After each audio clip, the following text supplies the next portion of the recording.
niveau, j'ai quand même des doléances ici. Ce sont les. C'est.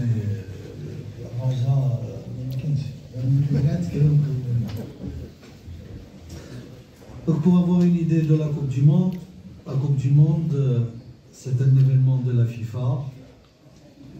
La FIFA, il fait 211 organisations nationales.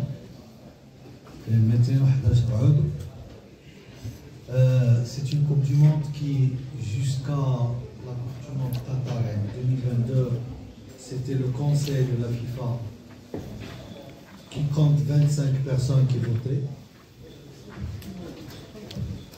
Le conseil de la FIFA aujourd'hui doit avoir 25, les représentants des différentes confédérations. Modestement, j'en fais partie. Depuis la Coupe du Monde Qatar, la désignation, on est passé à un vote de 211 fédérations. Donc ce sont les 211 qui votent pour l'attribution d'une Coupe du Monde. C'est ce qui s'est passé le 11 décembre dernier, avec le vote par acclamation à l'unanimité donc de l'attribution de la Coupe du Monde 2030 pour notre pays. Espagne, Portugal. Donc cette Coupe du Monde, ce qui est bien, c'est qu'il y a un cahier de charge multidimensionnel. C'est dommage, je devais ramener avec moi le bid qu'on a déposé à la FIFA, qui est le cahier de charge, le cahier d'engagement. Je vous l'enverrai pour avoir une idée précise sur les engagements. Et c'est quelque chose qui englobe des droits de l'homme, climat, transition énergétique, infrastructure, football, mobilité, etc., sécurité, c'est-à-dire tout ce qu'on fait dans une politique publique. Donc il y a de tout. Il y a la santé, il y a la formation des jeunes, etc. Donc Coupe du Monde, pour avoir une idée, c'est 15 milliards de dollars de net pour la FIFA. Coupe du Monde Qatar.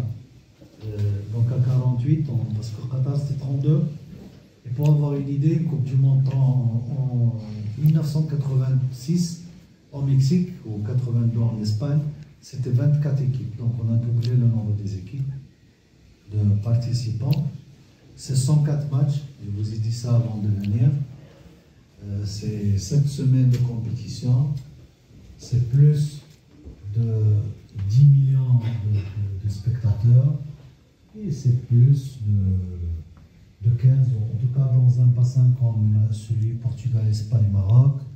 Et avec la spécificité de cette Coupe du Monde, on s'attend à beaucoup plus que ça comme visiteur, parce que quand on dit 10 millions, ça veut dire que ça suppose que le nombre de matchs faut le nombre de spectateurs, mais il y a des gens qui font la fan zone, il y a des gens qui font un match, etc. Une Coupe du Monde, qu'est-ce qui est attendu aujourd'hui? Les grandes lignes de notre cahier de charge qui vous concerne. Tout d'abord, c'est la mise à niveau de notre infrastructure sportive. L'infrastructure sportive, contrairement à ce qu'on pense, parce qu'on a toujours parlé des villes qui abriteront les matchs, Rabat, Casa, Fès et Tanger, Agadir et Marrakech, mais il y a 32 camps de base. C'est-à-dire parce que les équipes ne campent pas, ne résident pas dans la ville nécessairement. Je m'explique. L'Allemagne peut loger à Mazagan, aller jouer le match au grand stade de Casa, faire le deuxième à Madrid, revenir, etc.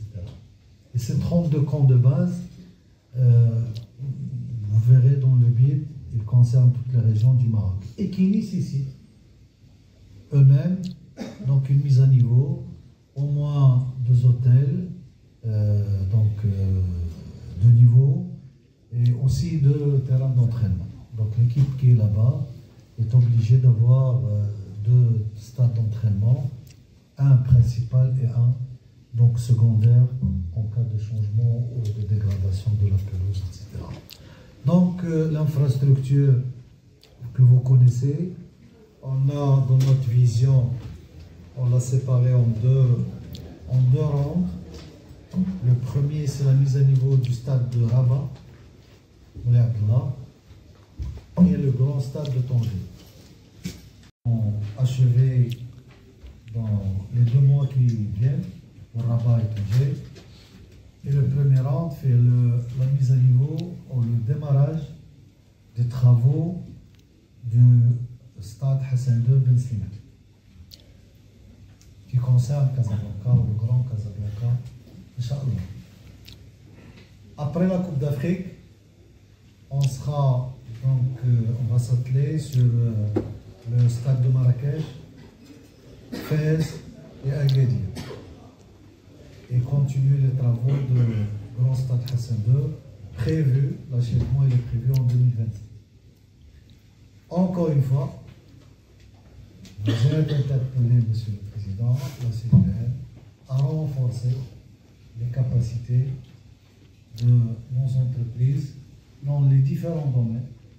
Ça serait dommage de voir quand même de nombreux lots de ces édifices coûteux attribués à des sociétés étrangères, chinoises, turques, etc.